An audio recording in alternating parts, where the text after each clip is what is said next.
you feeling stuck in your current job and you are dreaming of a career change, but also kind of terrified of the unknown? Well, what if I told you that there is a stable and rewarding field that you can transition into without starting completely from scratch or having to spend 2 to 4 years to get into it? Well, in this video, I'm going to map out the exact steps to go from feeling lost to being a successful medical coder and how you can leverage some of the skills that you might already have. By the way, if you're new here, hey, I'm Victoria. I'm a medical coder, auditor, educator, and content creator. And on my channel, I provide tips, tricks, and tutorials to help you be successful in a medical coding career. If you haven't already, highly encourage you to subscribe and hit that notification bell so you can get alerts when I post new episodes. So let's start with the big question. Why medical coding and why now? We've all probably heard about the Great Resignation, and even though the headlines are shifting, the reality is the same. People want stability. They don't want to have to switch jobs every few years. And one industry that really never slows down is healthcare. Medical coding is at the center of it. So every doctor's visit, every surgery, every lab test, it all needs to be coded. And that means that coders are always in demand. And no, you don't need to be some high-tech genius to do all of this work. It has nothing to do at all even with programming. So even if you're not great with computers, but you know basic stuff, that's fine. You don't need a computer science degree to work in medical coding. You just need general computer and office skills.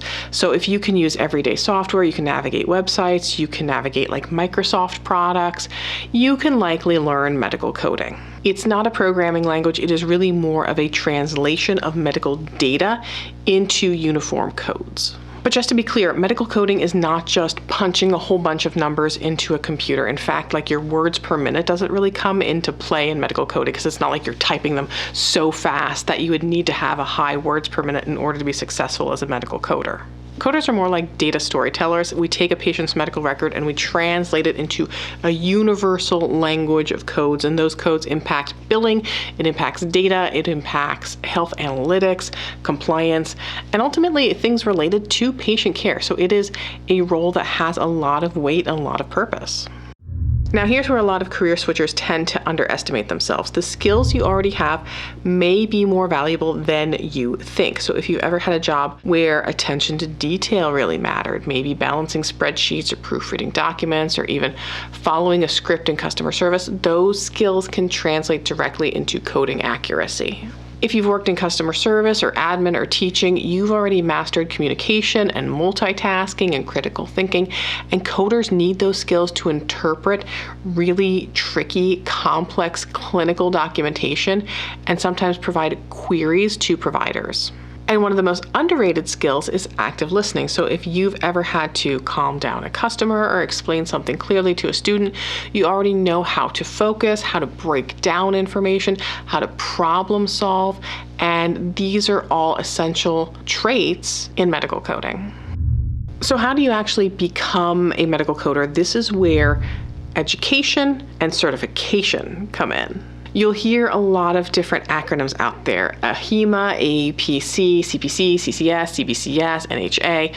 But the truth is really the CPC from the AAPC is the most widely recognized starting point for professional fee coding, which is where most beginners land.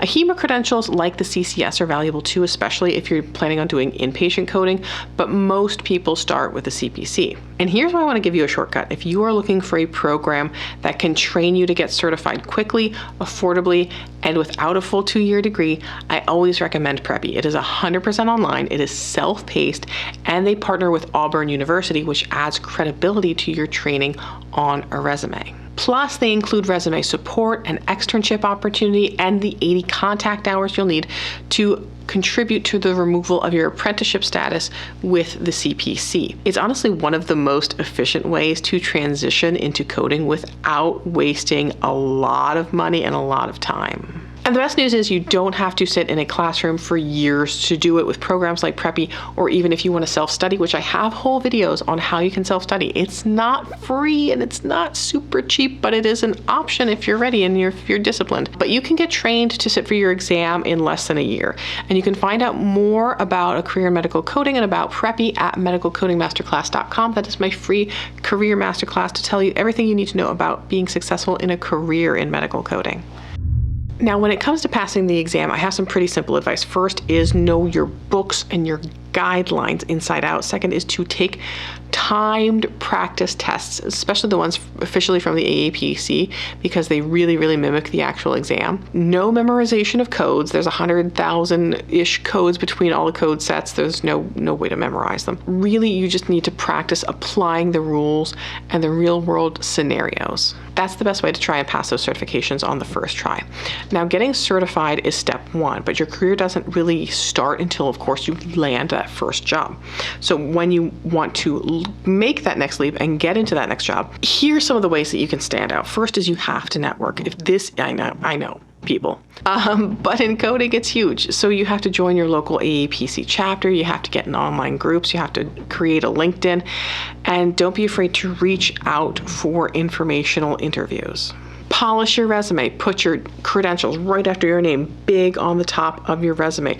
Showcase your coding skills, your training, and any transferable skills. There's a couple of places I recommend for this. One is projectresume.net. They do resumes just for medical coders.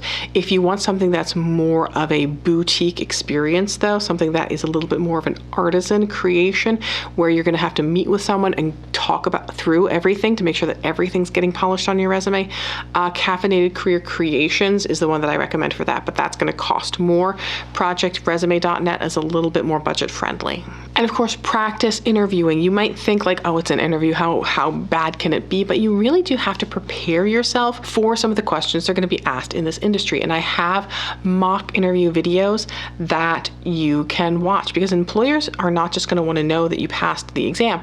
They want to know that you can think critically and that you are going to be the right personality fit for their organization. And if you're offered an internship or externship, consider it. If not, you can find some externships on the AAPC job board at jobs.aapc.com. They help you get that hands-on experience and even get things like your apprenticeship status removed if you don't want to do Practicode or you did not get the 80 contact hours of education.